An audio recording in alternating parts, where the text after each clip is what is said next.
2 is all about creating our assessment through Google Forms.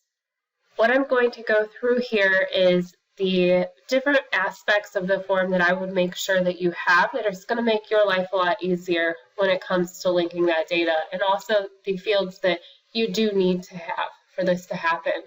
If you don't know how to use Google Forms to set this up, I do recommend taking one of our Academy classes. We have both face-to-face and online classes for all different grade levels. If you're a high school teacher, there is a class currently called Data Collection for all your teaching needs. There's an online class for grades 5 through 8 that's called Google Forms Online.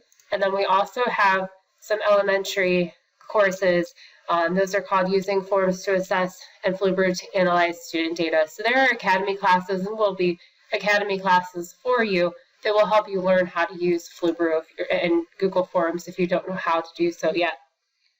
When you're creating your form, there are a few things that you need to have. You're going to want to start with your student ID number and actually have your students type in that 6-digit number. I would stress the importance of this being 100% correct, because if a student types in the wrong number, it's not going to link the data correctly.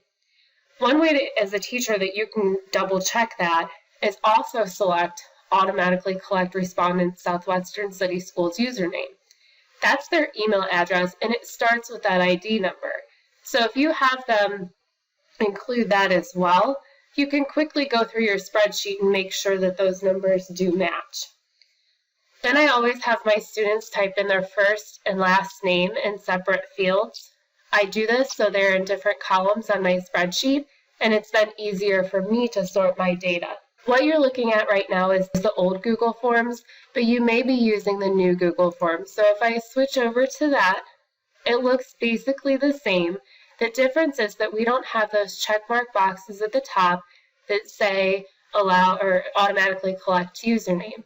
In order to get there, in the new forms, you would click the gear or the settings icon in the upper right-hand corner.